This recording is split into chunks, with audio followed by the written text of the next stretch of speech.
ಜನ ಮರಳೋ ಜಾತ್ರೆ ಮರಳೋ ಗೊತ್ತಿಲ್ಲ.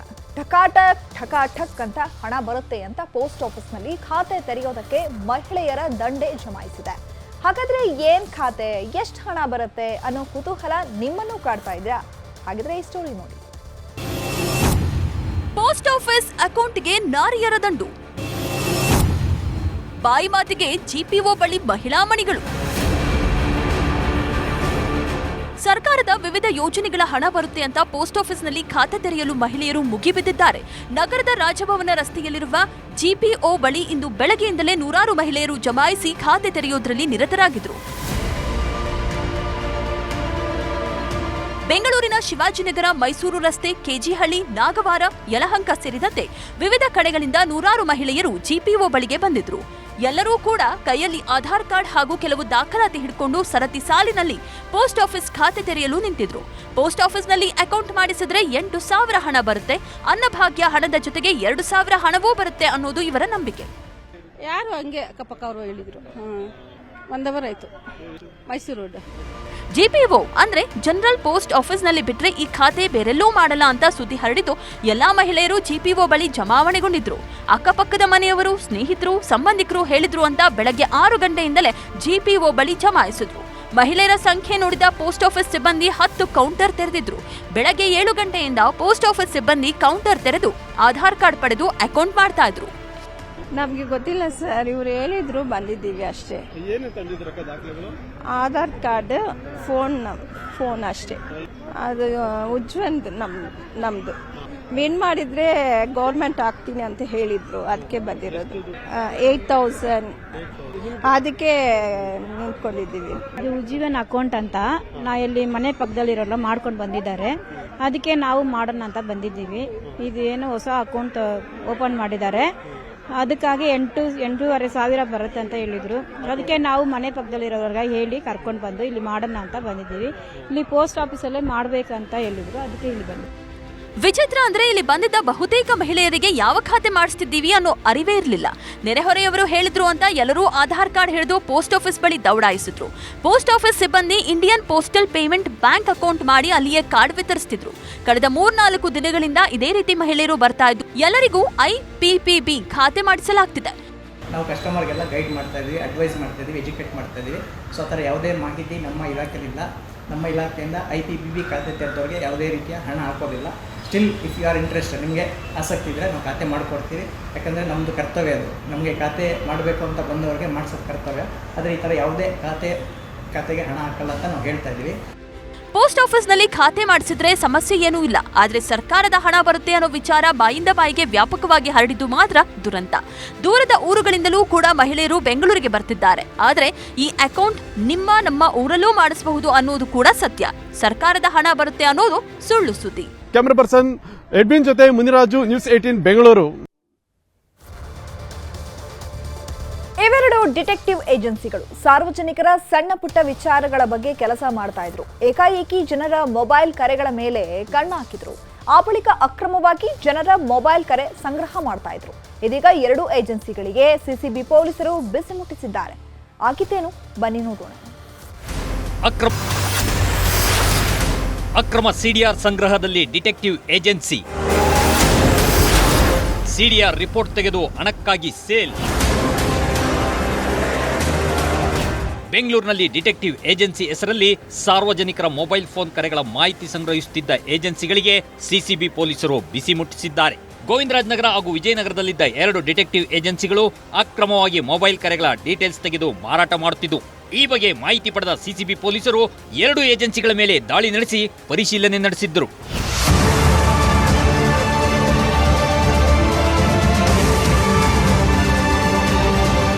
ಸಿಸಿಬಿ ದಾಳಿ ವೇಳೆ ಅಲ್ಲಿ ಕೆಲಸ ಮಾಡುತ್ತಿದ್ದ 8 ಜನರನ್ನ ಪೊಲೀಸರು ಬಂಧಿಸಿದ್ದಾರೆ. ವಿಚಾರಣೆ ನಡೆಸಿದಾಗ 40ಕ್ಕೂ ಹೆಚ್ಚು ಜನರ ನಂಬರ್ನ ಸಿಡಿಆರ್ ಅಂದ್ರೆ ಕಾಲ್ ಡೀಟೇಲ್ ರೆಕಾರ್ಡ್ ಸಂಗ್ರಹ ಮಾಡಿರುವುದು ಬೆಳಕಿಗೆ ಬಂದಿದೆ. ಸಿಡಿಆರ್ ಸಂಗ್ರಹದ ದಾಖಲೆಗಳ ಜೊತೆಗೆ ತನಿಖಾ ವರದಿಗಳನ್ನ ಸಿಸಿಬಿ ಅಧಿಕಾರಿಗಳು ವಶಕ್ಕೆ ಪಡೆದಿದ್ದಾರೆ.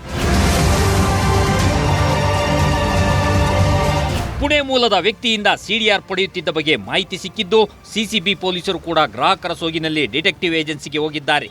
ಸಿಡಿಆರ್ ತೆಗೆಯುವ ಬಗ್ಗೆ ಸಂಪೂರ್ಣ ಮಾಹಿತಿ ಕಲೆ ಹಾಕಿ ನಮಗೂ ಸಿಡಿಆರ್ ರಿಪೋರ್ಟ್ ಬೇಕು ಎಂದಿದ್ದಾರೆ. ಈ ವೇಳೆ ಡಿಟೆಕ್ಟಿವ್ ಏಜೆನ್ಸಿಗಳು ಒಪ್ಪಿಕೊಂಡಿದ್ದು ಸಿಸಿಬಿ ಮತ್ತು ಸ್ಥಳೀಯ ಪೊಲೀಸರು ಬಂಧಿಸಿದ್ದಾರೆ. ಕೆಲವೊಂದು ಡಿಟೆಕ್ಟಿವ್ ಏಜೆನ್ಸಿಗಳ ಸಿಡಿಆರ್ಗಳನ್ನು ಪಡೆದುಕೊಂಡು ಬೇರೆ ಖಾಸಗಿ ವ್ಯಕ್ತಿಗಳಿಗೆ, ಅನಧಿಕೃತ ವ್ಯಕ್ತಿಗಳಿಗೆ ಕೊಡ್ತಾ ಇದ್ರು ಅಂತಕ್ಕಂತಹ ಮಾಹಿತಿ ಮೇರೆಗೆ ಸಿಸಿಬಿಯವರು ಮತ್ತು ಸ್ಥಳೀಯ ಪೊಲೀಸರು ಜೊತೆಗೆ ಸೇರಿಕೊಂಡು ಈ ಕಾರ್ಯಾಚರಣೆಯನ್ನು ಮಾಡಿ ಪ್ರಕರಣಗಳನ್ನು ದಾಖಲಿಸಿಕೊಂಡಿದ್ದಾರೆ. ತನಿಖೆ ನಡೀತಾ ಇದೆ. ಈ 3 ಪ್ರಕರಣಗಳನ್ನು ಸಿಸಿಬಿಗೆ ತನಿಖೆಗೆ ಕೊಡಲಾಗಿದೆ. ಬೆಂಗಳೂರು ಅಲ್ಲದೆ ಮಹಾರಾಷ್ಟ್ರ ಹಾಗೂ ಆಂಧ್ರದಲ್ಲೂ ಇಂಥದ್ದೇ ಜಾಲಗಳು ಕೆಲಸ ಮಾಡ್ತಿರುವುದು ಕಂಡುಬಂದಿದೆ. ಈ ಜಾಲದಲ್ಲಿ ಪೊಲೀಸರು ಕೂಡ ಭಾಗಿಯಾಗಿರುವ ಶಂಕೆ ಇದ್ದು ತನಿಖೆ ಕೈಗೊಂಡಿದ್ದಾರೆ. ವಿಜಯನಗರ ಹಾಗೂ ಗೋವಿಂದರಾಜನಗರದಲ್ಲಿ 3 ಕೇಸು ದಾಖಲಾಗಿದ್ದು ಉದ್ದೇಶ ಏನು ಅನ್ನೋ ತನಿಖೆ ನಡೆಯುತ್ತಿದೆ. Muniraju, crime bureau, news 18. ಆನೇಕಲ್ನಲ್ಲಿ ಬೈಕ್ ಕಳ್ಳರ ಉಪಟಳ ಎಲ್ಲೇ ಮೀರಿದೆ. ಜನರು ಮುಂಜಾನೆಯ ಗಾಢ ನಿದ್ರೆಯಲ್ಲಿ ಇರುವಾಗ ಬೈಕ್ ಕಳ್ಳರು ಕ್ಷಣ ಮಾತ್ರದಲ್ಲಿ ಬೈಕ್ ಕಳವು ಮಾಡಿ ಕಣ್ಮರೆಯಾಗ್ತಿದ್ದಾರೆ. ಕಳ್ಳರ ಕೈಚಳಕ ಸಿಸಿ ಕ್ಯಾಮೆರಾದಲ್ಲಿ ಸೆರೆ ಆಗ್ತಾ ಇದೆ. ಆದ್ರೆ ಖಾಕಿ ಸಿಗ್ತಾ ಇಲ್ಲ.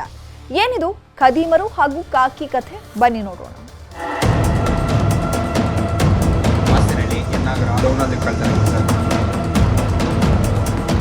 ಬೆಂಗಳೂರು ಜೊತೆಗೆ ಸೇರಿಕೊಂಡಿರುವ ಆನೇಕಲ್ನ ಸೂರ್ಯನಗರ ವ್ಯಾಪ್ತಿಯಲ್ಲಿ ಬೈಕ್ ಕಳ್ಳರ ಹಾವಳಿ ಎಗ್ಗಿಲ್ಲದೆ ನಡೆಯುತ್ತಿದೆ. ರಾತ್ರಿ ಆಯಿತು ಅಂದ್ರೆ ಫೀಲ್ಡ್ಗೆ ಇಳಿಯುವ ಬೈಕ್ ಕಳ್ಳರು ಮನೆಗಳ ಮುಂದೆ ನಿಲ್ಲಿಸುವಂತಹ ಕಾಸ್ಟ್ಲಿ ಬೈಕ್ ಲಾಕ್ ಮುರಿದು ಕದಿಯುತ್ತಿದ್ದಾರೆ.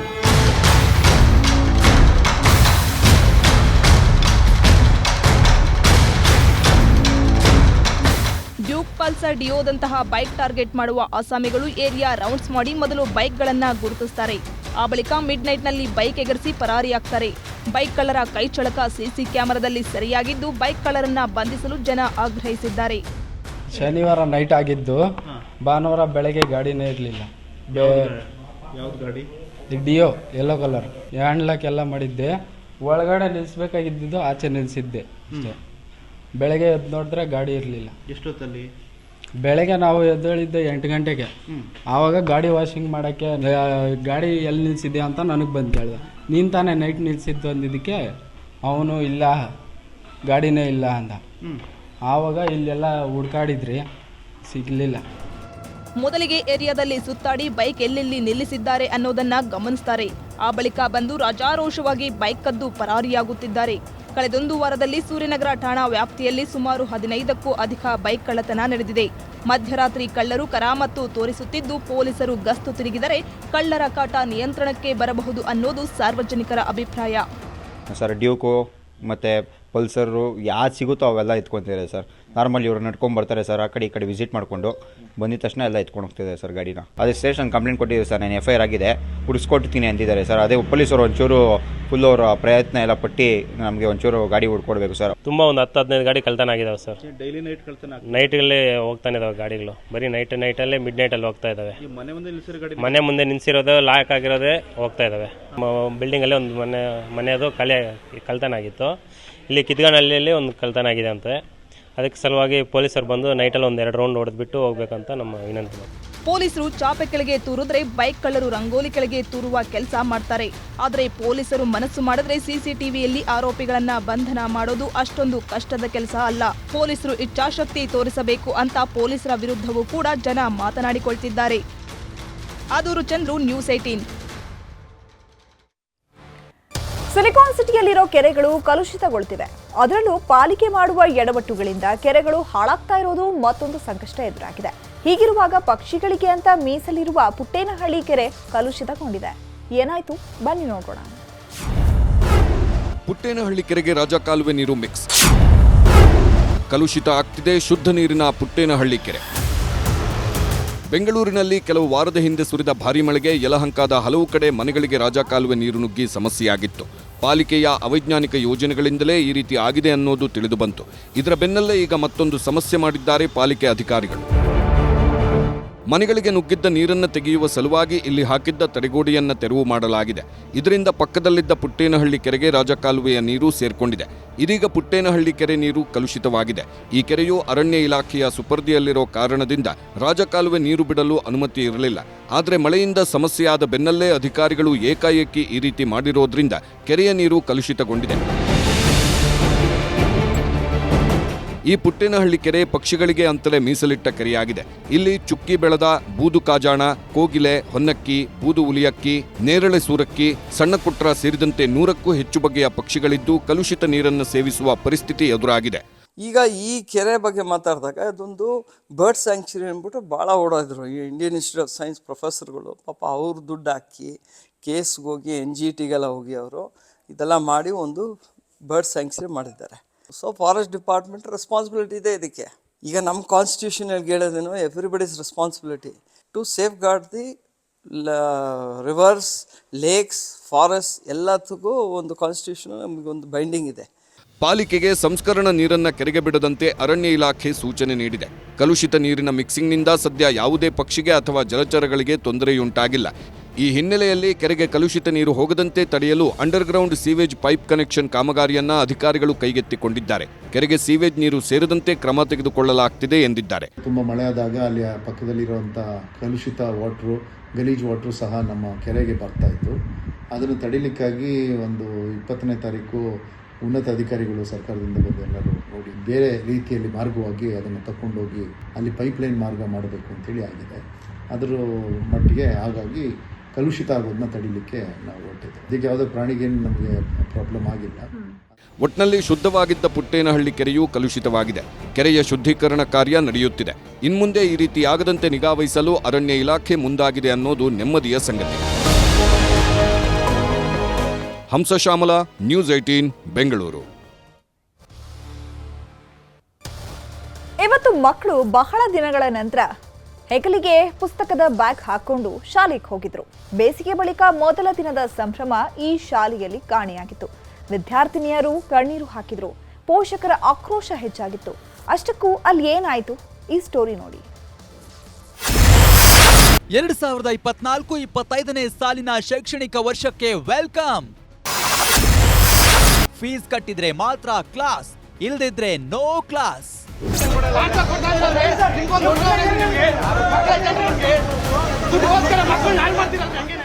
ಇಲ್ಲಿ ನೋಡಿ, ಪೋಷಕರ ಆಕ್ರೋಶ ಒಂದು ಕಡೆಯಾದ್ರೆ ಇನ್ನೊಂದು ಕಡೆ ಮಕ್ಕಳನ್ನ ಶಾಲೆಯ ಆಡಿಟೋರಿಯಂನಲ್ಲಿ ಕೂರಿಸಿದ್ದಾರೆ.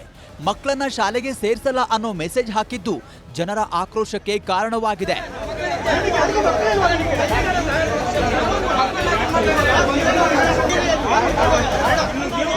ನಾಗಸಂದ್ರ ಬಳಿಯ ವಿಡಿಯಾ ಪೂರ್ಣ ಪ್ರಜ್ಞಾ ಶಾಲೆಯಲ್ಲಿ 2019ರಿಂದ 100ರಿಂದ 150 ಪೋಷಕರು ಶುಲ್ಕ ಪಾವತಿಸಿಲ್ಲ ಅಂತ ಶಾಲಾ ಆಡಳಿತ ಮಂಡಳಿ ಮಕ್ಕಳಿಗೆ ದಾಖಲಾತಿ ಕೊಟ್ಟಿಲ್ಲ.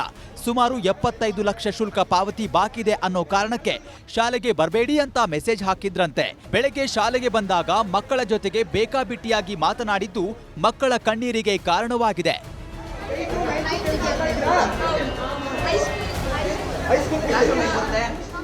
ಮಕ್ಕಳನ್ನು ಒಳಗಡೆ ಅಲ್ಲಿ ಆಡಿಟೋರಿಯಂ ಕೂಡಾಕ್ಬಿಟ್ಟು ನಮಗೂ ಹೋಗದೆ ಬಿಟ್ಟು ಆಮೇಲೆ ಇವ್ರಿಗೆ ಕ್ಲಿಯರ್ ಆಗಿ ಕೇಳ್ತಾ ಇದೀವಿ, what ever it might be, legally ಕೋರ್ಟಿಗೆ ಹೋಗ್ತಾ ಇದ್ದೀರಾ ಹೋಗಿ, ನಾವು ಲೀಗಲಿ ಫೈಟ್ ಮಾಡ್ತೀವಿ, ಬಟ್ ಮಕ್ಕಳನ್ನು ಒಳಗೆ ಬಿಟ್ಕೊಳ್ಳಿ. ಫಸ್ಟ್ ಹಳೆ ಡಿಸ್ಪ್ಯೂಟ್ ಏನಿದೆ, ಈ ವರ್ಷದ್ದು ಸಾಕಷ್ಟು ಜನ ಫೀಸ್ ಕಟ್ಟಿದ್ದಾರೆ, ಅವ್ರದ್ದು ಅಡ್ಮಿಷನ್ ಕ್ಯಾನ್ಸಲ್ ಮಾಡಿದ್ದಾರೆ.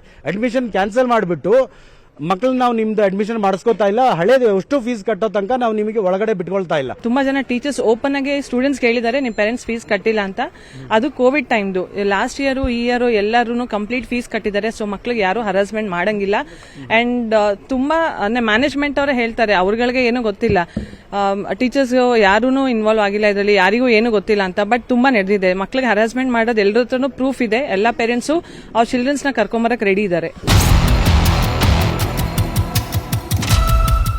ಶಾಲಾ ಆಡಳಿತ ಮಂಡಳಿ ತನ್ನ ವಕ್ರ ಬುದ್ಧಿಯನ್ನ ಮಕ್ಕಳ ಮೇಲೆ ಪ್ರದರ್ಶನ ಮಾಡಿದೆ.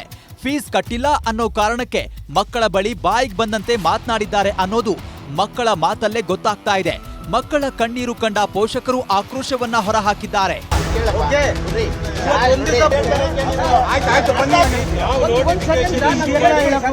ಆಡಳಿತ ಮಂಡಳಿಯನ್ನ ಪ್ರಶ್ನೆ ಮಾಡಿದಾಗ ಕೆಲ ಪೋಷಕರು ಫೀಸ್ ಅರ್ಧ ಕಟ್ಟಿದ್ದಾರೆ, ಇನ್ನು ಕೆಲವರು ಕಟ್ಟೇ ಇಲ್ಲ. ಒಟ್ಟು 75 ಲಕ್ಷ ಶುಲ್ಕ ಪಾವತಿ ಬಾಕಿ ಇದೆ. ಈ ಸಂಬಂಧ ಕೋರ್ಟ್ನಲ್ಲಿ ವಿಚಾರಣೆ ನಡೀತಿದೆ ಎಂದಿದ್ದಾರೆ. ಶಿಕ್ಷಣಕ್ಕೆ ಅಡ್ಡಿಪಡಿಸೋದಿಲ್ಲ, ಫೀಸ್ ವಿಚಾರವಾಗಿ ಮಕ್ಕಳಿಗೆ ತೊಂದರೆ ಕೊಡೋದಿಲ್ಲ ಅಂತ ಹೇಳಿದ್ದಾರೆ. ನಾವೇನು ಹೇಳ್ತಾ ಇದೀವಿ ಅಂದ್ರೆ, ಯಾರು ಫೀಸ್ ಕಟ್ಟಿಲ್ಲ ಹಳೆ ಬಾಕಿ, ನಾವು ಈ ವರ್ಷದ್ದು ನಾವು ಬೇಕಾದ್ರೆ ಕೇಳ್ತಿಲ್ಲ, ಅದು ಬೇಕಾದ್ರೆ ಟೈಮ್ ಕೊಡ್ತೀವಿ ಅಂತೀವಿ. ಅವ್ರಿಗೆ ನಾವು ಅಡ್ಮಿಷನ್ ಕೊಡೋದಿಲ್ಲ. ಯಾಕೆಂದ್ರೆ ನಾವು ಆಗ್ಲೇ ಅವ್ರಿಗೆ ಲೀಗಲ್ ನೋಟಿಸ್ ಕೊಟ್ಟು ಕೋರ್ಟಲ್ಲಿ ನಾವು ಕೇಸ್ ಹಾಕ್ಬಿಟ್ಟಿದ್ದೀವಿ. ಹಾಗಾಗಿ ಕೋರ್ಟ್ ಏನು ಆದೇಶ ಕೊಡುತ್ತೆ ಅದನ್ನ ಪಾಲನೆ ಮಾಡ್ತೀವಿ. ನಾವು ಯಾರನ್ನೂ ಕೂಡ ಹಾಕಿಲ್ಲ, ಮಕ್ಕಳು ಎಂಗೇಜ್ ಆಗಿದ್ದಾರೆ. ಅವ್ರ ಪೇರೆಂಟ್ಸ್ ಬಂದು ಈ ತರ ಇಲ್ಲಿ ದೊಡ್ಡ ಗಲಾಟೆ ಮಾಡೋದು ಅವರೆಲ್ಲ ನೋಡಿ ಅವ್ರಿಗೆ ಸ್ವಲ್ಪ ಅನ್ಕೊಂಡಿರ್ಬೋದು ಅಷ್ಟೇ. ಶಾಲೆ ಆರಂಭದ ದಿನ ಮಕ್ಕಳನ್ನ ನಗುಮುಖದಲ್ಲಿ ಸ್ವಾಗತ ಮಾಡಬೇಕಿದ್ದ ಶಾಲಾ ಆಡಳಿತ ಮಂಡಳಿ ಫೀಸ್ಗಾಗಿ ರಂಪಾಟ ಮಾಡಿದೆ. ಹೊಸ ಫೀಸ್ ಬಗ್ಗೆ ಕೇಳಿದ್ರೆ ಸಮಸ್ಯೆ ಇಲ್ಲ, ಆದ್ರೆ ಕೋರ್ಟ್ನಲ್ಲಿರುವ ವಿಚಾರ ಕೆದಕಿ ಹೈಡ್ರಾಮಾ ಮಾಡಿದ್ದಾರೆ, ಮಕ್ಕಳನ್ನ ನೋಯಿಸಿದ್ದಾರೆ. ರಂಜನ್ ಶಿರ್ಲಾಲ್, ನ್ಯೂಸ್ 18. ಪುಲಕೇಶಿ ನಗರ ವಾರ್ಡ್ನಲ್ಲಿ ಸಮಸ್ಯೆಗಳ ಸರಮಾಲೆ ಜೋರಾಗಿದೆ. ಸರ್ಕಾರ ಹಾಗೂ ಬಿಬಿಎಂಪಿ ನಿರ್ಲಕ್ಷ್ಯದಿಂದ ಅಭಿವೃದ್ಧಿ ಮರೀಚಿಕೆಯಾಗಿದೆ. ನ್ಯೂಸ್ 18ನ ಬೆಂಗಳೂರು ವಾಯ್ಸ್ನಲ್ಲಿ ಜನರ ಆಕ್ರೋಶ ಹೇಗಿದೆ ಬನ್ನಿ ನೋಡೋಣ. ಇವತ್ತಿನ ಬೆಂಗಳೂರು ವಾಯ್ಸ್ನಲ್ಲಿ ನಾವು ಪುಲಕೇಶಿ ನಗರ ವಾರ್ಡ್ನ ಹಲವು ಸಮಸ್ಯೆಗಳನ್ನು ನಿಮ್ಮ ಮುಂದೆ ತೆರೆದಿಡ್ತಾ ಇದ್ದೀವಿ. ಮುಖ್ಯ ಸಮಸ್ಯೆ ಏನು ಅಂತಂದರೆ, ನೀವೇನು ನನ್ನ ಹಿಂಭಾಗದಲ್ಲಿ ದೃಶ್ಯದಲ್ಲಿ ನೋಡ್ತಾ ಇದ್ದೀರಿ, ಈ ಒಂದು ಕಟ್ಟಡ. ಸೊ ಇದು ಕೇವಲ ಬರೀ ಕಟ್ಟಡ ಅಲ್ಲ, ಇದೊಂದು ಸರ್ಕಾರಿ ಡಯಾಲಿಸಿಸ್ ಕೇಂದ್ರವನ್ನು ಶುರು ಮಾಡೋದಕ್ಕೆ ನಿರ್ಮಾಣ ಕಾಮಗಾರಿ ಶುರು ಮಾಡಿರುವಂಥ ಕಟ್ಟಡ ಕಾಮಗಾರಿ ಶುರು ಮಾಡಿ ಈಗಾಗಲೇ 2-3 ವರ್ಷಗಳಾಗಿದೆ. ಹೀಗಿದ್ರೂ ಕೂಡ ಇನ್ನೂ ಕಟ್ಟಡವನ್ನು, ಈ ಒಂದು ಡಯಾಲಿಸಿಸ್ ಸೆಂಟರ್ಗೆ ಬಿಲ್ಡಿಂಗನ್ನು ನಿರ್ಮಾಣ ಕಂಪ್ಲೀಟ್ ಮಾಡೋದಕ್ಕೆ ಸಾಧ್ಯ ಆಗಿಲ್ಲ. ಕಳೆದ ಇಲ್ಲಿನ ಸ್ಥಳೀಯ ಶಾಸಕರಾಗಿದ್ದಂಥವರು ಇದನ್ನು ಶುರು ಮಾಡಿದ್ರು. ಈಗ ಹೊಸ ಶಾಸಕರು ಬಂದಿದ್ದಾರೆ, ಅವರು ಯಾವುದೇ ರೀತಿಯಾಗಿರುವಂಥ ಗಮನ ಈ ಕಡೆ ಕೊಡ್ತಿಲ್ಲ ಅನ್ನುವಂಥದ್ದು ಸ್ಥಳೀಯರ ಆರೋಪ. ಶಿವನಗರ ಹೋಗಿದ್ದು ವಿಕ್ಟರಿ ಹಾಸ್ಪಿಟಲ್ಗೆ ಹೋಗ್ಬೇಕು, ನಮ್ಗೆ ಇರೋದಲ್ಲ ಇಲ್ಲಿ ಇರೋದು. ಸಡನ್ ಏನಿದೆ ಅಣ್ಣಸ್ ಬಿಡ ಬಂದು ಇಲ್ಲಿ ಬಂದರೆ ನಮ್ಗೆ ಅನುಕೂಲ ಆಗ್ತದೆ. ಹಳೆ MLA ಬಂದ್ಬಿಟ್ಟು ಇದಕ್ಕೆ ಅಪ್ರೋಚ್ ಮಾಡಿದ್ರು ಸ್ಟಾರ್ಟ್ ಮಾಡಿ ಅಂತ. ಬಟ್ ಇವಾಗ MLA ಅವ್ರು ಸೋತಾದ್ಮೇಲೆ ಇದು ನಿಂತೋಗಿದೆ ಕೆಲಸ ಇದು. ಬಟ್ ಎಂತಕ್ಕಂತ ಗೊತ್ತಿಲ್ಲ, ಯಾವ ಕಾರಣ ಅಂತಾನೂ ಗೊತ್ತಿಲ್ಲ. ಈ ವಾರ್ಡ್ನ ಜನರ ಮತ್ತೊಂದು ಪ್ರಮುಖ ಬೇಡಿಕೆಯಲ್ಲಿ ಇದು ಕೂಡ ಒಂದು. ಏನು ಬಿಬಿಎಂಪಿ ಸಮುದಾಯ ಭವನವನ್ನು ನಿರ್ಮಾಣ ಮಾಡ್ತಾ ಇದೆ, ವರ್ಷಗಳಿಂದನೂ ಕೂಡ ಇದನ್ನ ನಿರ್ಮಾಣ ಮಾಡ್ತಾನೆ ಇದ್ದಾರೆ. ಈ ಒಂದು ಸಮುದಾಯ ಭವನ ಇದ್ರೆ ಇಲ್ಲಿನ ಬಡವರಿಗೆ, ಜನಸಾಮಾನ್ಯರಿಗೆ ಬಹಳ ಅನುಕೂಲ ಆಗ್ತಿತ್ತು ಅನ್ನುವಂಥದ್ದು ಇಲ್ಲಿನ ಸ್ಥಳೀಯರ ಮಾತು. ಅವ್ರನ್ನ ಮಾತಾಡ್ಸೋಣ, ಇಲ್ಲ ಸ್ಥಳೀಯರು ನಮ್ಮ ಜೊತೆಗಿದ್ದಾರೆ, ಅವ್ರನ್ನ ಮಾತಾಡ್ಸೋಣ. ಸರ್, ಎಷ್ಟು ವರ್ಷದಿಂದ ಕೆಲಸ ನಡೀತಾ ಇದೆ, ಯಾಕೆ ಡಿಲೇ ಆಗ್ತಿದೆ ಅಂತ? ಸುಮಾರು 2-3 ವರ್ಷದಿಂದ ಮಾಡ್ತಾ ಇದ್ದಾರೆ ಸರ್ ಇದು ಕೆಲಸನ. 2 ವರ್ಷದ ಮಾಡ್ತಾ ಇದ್ದಾರೆ. ಬಟ್ 1 ವರ್ಷದ ಸ್ಟಾಪ್ ಆಗಿದೆ, ಇವಾಗ ತನಕ ಪ್ರೆಸೆಂಟ್ ಸ್ಟಾಪ್ ಆಗಿದೆ ಕೆಲಸ. ಇದ್ರ ಬಗ್ಗೆ ನಾನು RTIನಲ್ಲಿ ನಾವು ಕೇಳಿದ್ದೆ. RTIನಲ್ಲಿ ನಾನು ಕೇಳಿದೆ ಇದ್ರ ಬಗ್ಗೆ, ಯಾರು ಕಾಂಟ್ರಾಕ್ಟ್ ತಗೊಂಡಿದ್ದಾರೆ, ಏನು ಕೆಲಸಗಳಾಗ್ತಾ ಇದೆ, ಇದು ಟೆಂಡರ್ದು ಎಲ್ಲ ಡೀಟೇಲ್ಸ್ ಎಲ್ಲ ಕೊಡಿ ಅಂತ ನಾನು ಪ್ರತಿಯೊಂದು ಕೇಳಿದ್ದೀನಿ. ಇವಾಗ ತನಕ ಅದು ಮಾಹಿತಿ ಏನೂ ಕೊಟ್ಟಿಲ್ಲ. ಈ ವಾರ್ಡ್ನಲ್ಲಿರುವಂಥ ಮತ್ತೊಂದು ಪ್ರಮುಖ ಸಮಸ್ಯೆ ಏನು ಅಂತಂದ್ರೆ, ರಸ್ತೆ ತುಂಬೆಲ್ಲ ಈ ರೀತಿಯಾಗಿ ರಸ್ತೆ ಗುಂಡಿಗಳಿಗೆ ಬಿದ್ದಿರುವಂಥದ್ದು. ಸೊ ದೃಶ್ಯದಲ್ಲಿ ನಾವು ನೋಡ್ತಾ ಹೋಗ್ಬೋದು, ಇದು ಸಿಂಧಿ ಕಾಲೋನಿ ಜಂಕ್ಷನ್, ಈ ಪುಲಕೇಶಿ ನಗರ ವಾರ್ಡ್ ವ್ಯಾಪ್ತಿಗೆ ಬರುವಂಥ ಜಾಗ. ಇಲ್ಲಿ ಯಾವ ರೀತಿಯಾಗಿ ರಸ್ತೆ ಗುಂಡಿಗಳು ಬಿದ್ದಿದೆ ಅನ್ನುವಂಥದ್ದನ್ನ ನಾವಿಲ್ಲಿ ನೋಡ್ಬೋದು. ಪ್ರತಿ ವಾಹನ ಸವಾರರು ಇಲ್ಲಿ ಪರದಾಡುವಂಥ ಸ್ಥಿತಿ ನಿರ್ಮಾಣ ಆಗಿರುವಂಥದ್ದು. ಸುಮಾರು 1 ಅಡಿ ಆಳದಷ್ಟು ರಸ್ತೆ ಗುಂಡಿಗಳು. ಮಳೆಗಾಲದಲ್ಲಿ ಇನ್ನೂ ಕೂಡ ಭಯಾನಕವಾಗಿರುತ್ತೆ ಇಲ್ಲಿನ ಪರಿಸ್ಥಿತಿ ಅನ್ನುವಂಥದ್ದನ್ನ ಇಲ್ಲಿನ ಸ್ಥಳೀಯರು ಹೇಳ್ತಾ ಇದ್ದಾರೆ. ಸರ್, ಗಾಡಿ ಓಡಿಸ್ಬೇಕಂದ್ರೆ ಕಷ್ಟ. ಈ ಕಡೆ ಪಾರ್ಕಿಂಗ್, ಈ ಕಡೆ ಪಾರ್ಕಿಂಗು, 2 ಸೈಡ್ ಇರೋದ್ರಿಂದ ನಮಗೆ ಹೋಗೋದಕ್ಕೆ ಬರೋದಕ್ಕೆ ತುಂಬಾನೇ ಕಷ್ಟ ಆಗುತ್ತೆ. ಸೊ ಜನನು ಕೋಆಪರೇಷನ್ ಮಾಡ್ತಾ ಇಲ್ಲ. ಇಲ್ಲಿ ಪೊಲೀಸರು ಒಂದ್ಸತಿ ಬರ್ತಾರೆ, ನೋಡ್ತಾರೆ, ಹೋಗ್ತಾ ಇರ್ತಾರೆ. ತುಂಬಾ ಬೀಳೋದು ಜಾಸ್ತಿ ಬೀಳ್ತಾರೆ. ಅದೇ ರಸ್ತೆ ಗುಂಡಿಗೆ ರೋಡ್ ಚೆನ್ನಾಗಿಲ್ವಲ್ಲ ಸರ್, ಅದಕ್ಕೆ ಬೀಳೋದು, ಎದ್ದೋಲೋದು, ಹೋಗೋದು ಯಾರು ಸರಿ ಮಾಡಲ್ಲ ಸರ್. ಬಿದ್ದೋಗಿ ಕಾಯಿ ಕಾಲೆಲ್ಲ ಏಟಾಯ್ತು ಈ ಗುಂಡಿಯಲ್ಲಿ. ಪುಲಕೇಶಿ ನಗರ ವಿಧಾನಸಭಾ ಕ್ಷೇತ್ರದ ಮಾಜಿ ಶಾಸಕರು ಇದೀಗ ಅಖಂಡ ಶ್ರೀನಿವಾಸ ಮೂರ್ತಿ ಅವರು ನ್ಯೂಸ್ 18 ಜೊತೆಗಿದ್ದಾರೆ, ಅವ್ರನ್ನ ಮಾತಾಡ್ಸೋಣ. ನಮಸ್ಕಾರ. ನ್ಯೂಸ್ 18 ಅವ್ರಿಗೆ ಇವತ್ತು ಬಂದು ಬೆಂಗಳೂರು ವಾಯ್ಸ್ ಅಂತ ಮಾಡ್ತಾ ಇದ್ದೀರಾ, ತಮ್ಮ ಶುಭಾಶಯವಾಗಲಿ. ಈ ದಿನ ನಮ್ಮ ಪುಲಕೇಶಿ ನಗರ ವಿಧಾನಸಭಾ ಕ್ಷೇತ್ರದಲ್ಲಿ ಸುಮಾರು ನಾವು ಕಾಮಗಾರಿಗಳು, ಡೆವಲಪ್ಮೆಂಟ್ ವರ್ಕ್ಸ್ ಮಾಡಿದ್ದೀರಿ. ಅದರಲ್ಲಿ ಡಯಾಲಿಸಿಸ್ ಸೆಂಟ್ರು, ಅದಕ್ಕೆ 3 ಕೋಟಿ ಅನುದಾನ ನಗರೋತ್ಥಾನ ಗ್ರಾಂಟಲ್ಲಿ ತಂದಿದ್ದೀರಿ. ಹಾಗೂ ಚೌಟ್ರಿ, ಸಿಂಧಿ ಕಾಲೋನಿ ಚೌಟ್ರಿ, ಅದಕ್ಕೆ 4 ಕೋಟಿ ನಗರೋತ್ಥಾನ ಗ್ರಾಂಟಲ್ಲೇ ತಂದಿದ್ದೀರಿ. ಈ ಒಂದು ವಾರ್ಡ್ನಲ್ಲಿ ಏನೇನು ಸಮಸ್ಯೆ ಇದೆ, ಈ ಸಮಸ್ಯೆಯನ್ನ ಬಗೆಹರಿಸೋದಕ್ಕೆ ಸ್ಥಳೀಯ ಕಾಂಗ್ರೆಸ್ ಶಾಸಕರು ಉತ್ಸಾಹ ತೋರ್ಬೇಕಾದ್ರೆ ಅವ್ರು ತೋರ್ತಾ ಇಲ್ಲ, ದುರ್ವಿಧಿ ಅನ್ನುವಂಥ ಒಂದು ಮಾತನ್ನ ಅವ್ರು ಹೇಳ್ತಾ ಇರುವಂತದ್ದು. ಕ್ಯಾಮರಾ ಪರ್ಸನ್ ಶ್ರೀನಿವಾಸ್ಲು ಜೊತೆ ಅಶೋಕ್ ಮಲ್ಕಿ, ನ್ಯೂಸ್ 8. ಕನ್ನಡಿಗರ ನೆಚ್ಚಿನ ನ್ಯೂಸ್ 18 ಕನ್ನಡ ಈಗ ವಾಟ್ಸ್ಆಪ್ನಲ್ಲೂ ಲಭ್ಯ.